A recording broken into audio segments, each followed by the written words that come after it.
Goeiedag en baie geseënde Kersfees. Ek hoop dit is vir jou 'n baie besonderse tyd en iets waarna jy werklik God se teenwoordigheid sal ervaar. As ons so dink aan Kersdag, het dit 'n sekere klank, 'n sekere vibe. Daar's borde wat skuif, ysenglase, kinders wat lag, iemand wat vra, "Het jy genoeg kos gekry? Het jy al geëet? Kan ek vir jou nog inskep?" Die braaivleis is amper reg, die tafel skreeu, iemand sny wat lemoen, die swembad roep. Dit is lekker. Daar's 'n sekere geur daaraan. Kersfees ruik en voel vir my so. Ek dink terug aan 'n snikhete Desember in Stilfontein. Ek en die neefies en niggies het lekker in die swembad baljaar daardie Kersfees. Daar's wat lemoen wat sommer so in die swembad rondgedryf het om dit koud te hou. Die groot mense is in die skadu, hulle gesels en lag.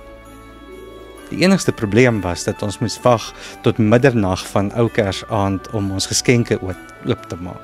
Ek het altyd gedink dit moet iets te doen hê met die tydsverskil tussen ons in Australië, dat Kersvader eers daar draai moes word en ons in die suidpunt van Afrika moet eers bietjie wag. Maar dit is interessant geweest dat wanneer ons Kersfees in Gauteng gevier het, dat Kersvader al 6:00 die aand op ou Kersaand daar was. Alles gebeur seker maar bietjie stadiger in die Noordwes. En dis alles mooi en eenvoudig en kosbaar. Maar as ons eerlik is daar nog 'n klank. Dis die sug van as jy eers gaan sit na alles reg gemaak is. Dis die moegheid na 'n jaar wat baie uit jou gevat het. Dis die gevoel dat dit baie uit jou vat, baie werk kos om weer die magic van Kersfees te skep. En dan kom die vraag, eenvoudig en eerlik, wat het van die wonder van Kersfees geword? Dalk nog 'n stiller vraag, is dit vir my kinders so besonder soos wat dit vir my was? Wat is Kersfees nie nog iets is wat jy moet regkry nie? Wat is dit nie oor prestasie gaan nie, maar iets wat jy moet ontvang, iets waarin jy moet oorgee, iets waarin jy moet leen. Dis hier waar Hebreërs begin. Nie met 'n opdrag nie, nie met 'n lys van to-do's nie, maar met 'n aankondiging. En in hierdie aankondiging praat God. Kom ons luister saam na Hebreërs 1 vers 1 tot 12. In die ou tyd het God baie keer en op baie maniere met ons voorvaders gepraat, deur die profete, maar in hierdie eindtyd het hy met ons gepraat deur sy seun. Hom het hy aangestel as erfgenaam van alle dinge, en deur hom het hy ook die wêreld geskep. Hy is die uitstraling van God se heerlikheid en die ewe beeld van sy wese. Hy hou alles in stand deur sy magtige woord. En nadat hy die reiniging van sondes bewerk het, het hy gaan sit aan die regterhand van die majesteit in die hoogtes. Hy is hoog bo die engele verhef, net soos wat hy 'n naam geërf het, wat uitnemender as hulle sin is. Want aan wie van die engele het hy ooit gesê, jy is my seun, vandag het ek jou verwek. En ook, ek sal vir hom 'n vader wees, en hy sal vir my 'n seun wees. Wanneer hy die eerstgeborene weer in die wêreld inlei, sê hy, en laat die engele van God hom aanbid. Oor die engele sê hy maak sy engele stormwinde en sy dienaars vuurvlamme. Maar vir die seun sê hy, u troon, o God, is vir ewig en ewig, en die scepter van geregtigheid is die scepter van die koninkryk. U het geregtigheid lief, en u haat wetteloosheid. Daarom, o God, het u gesalf met olie van vreugde, meer as die vriende, en u het aan die begin, o Here, die aarde se fundamente gegrondves, en die hemele is die werk van die hande. Hulle sal vergaan, maar u bly bestaan. Soos 'n kledingstuk sal hulle almal versluit, en soos 'n mantel sal u hulle oprol. Soos 'n kledingstuk sal hulle vervang word, maar u bly dieselfde, en u jare sal nie tot 'n einde kom nie. Die skrywer sê, God het vroeër baie keer en op baie maniere gepraat, maar nou het hy gepraat in en deur die seun. Nie 'n nuwe boodskap nie, nie nog 'n ander stem, of nog 'n boodskapper, of 'n engel nie, maar God self. En dis belangrik. Want hierdie teks is soos ons, geskryf vir mense wat moeg was. Hulle is ontnigter, ontwortel, onderdruk. Mense wat baie verloor het. Hulle het hulle plek verloor, hulle veiligheid, hulle sekerheid.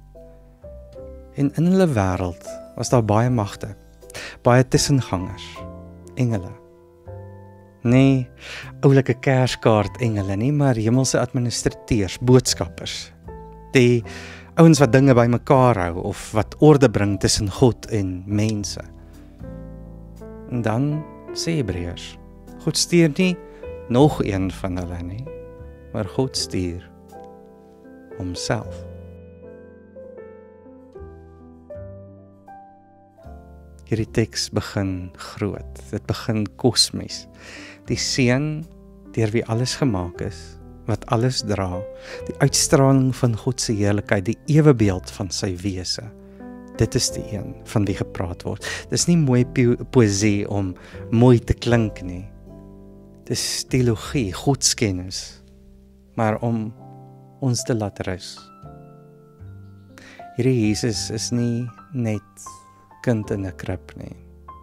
Hy is die een wat van die begin af daar was, van die begin geskep het. Die een wat nou daar is en nou nog dra. En dan kom hierdie sin.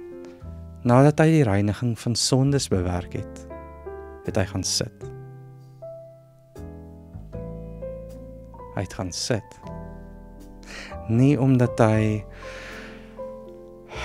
moeg was nie, maar omdat dit klaar is. Dis nie onttrekking nie. Dis voltooiing.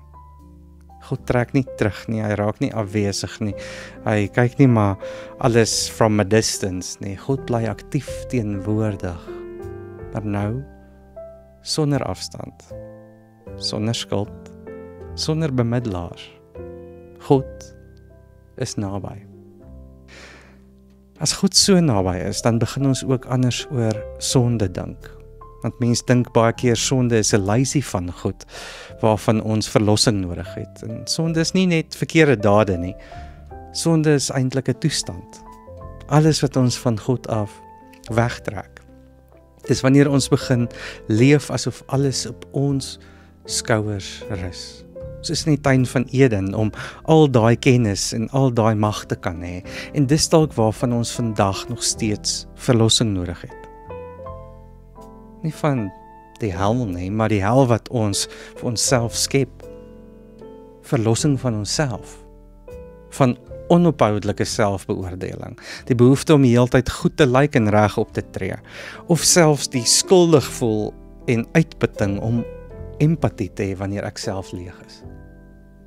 Die mag wat ons aan ander uitkontrakteer en dan is ons teleurgesteld en oorweldig wanneer hulle dit vir hulle self wil vat.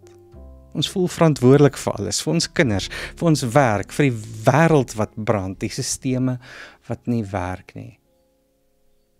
En stadig, sonder dat ons dit agterkom, begin ons alles weer op ons eie rug en skouers pak. En dit raak te veel. Hier staan vir ons die evangelie. Jesus verlos ons nie deur nog 'n las by te voeg nie. Hy verlos ons deur die las weg te neem. Nie deur te sê, doen meer nie, maar deur te sê, ek dra.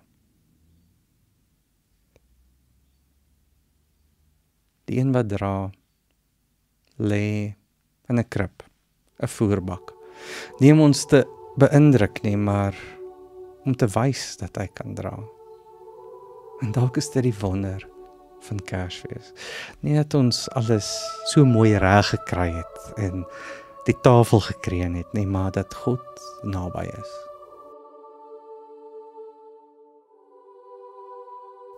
Kersfees sê nie, maak reg, bewys jouself, hou alles by mekaar nie. Kersfees sê, sit, haal asem, ontvang. God het gepraat en God het naby gekom en goed het klaar gedoen. Mag jy rus vind. Mag jy hierdie Kersfees nie net vir 'n oomblik nie, maar vir jou lewe vorentoe weer leer om te wonder. Amen.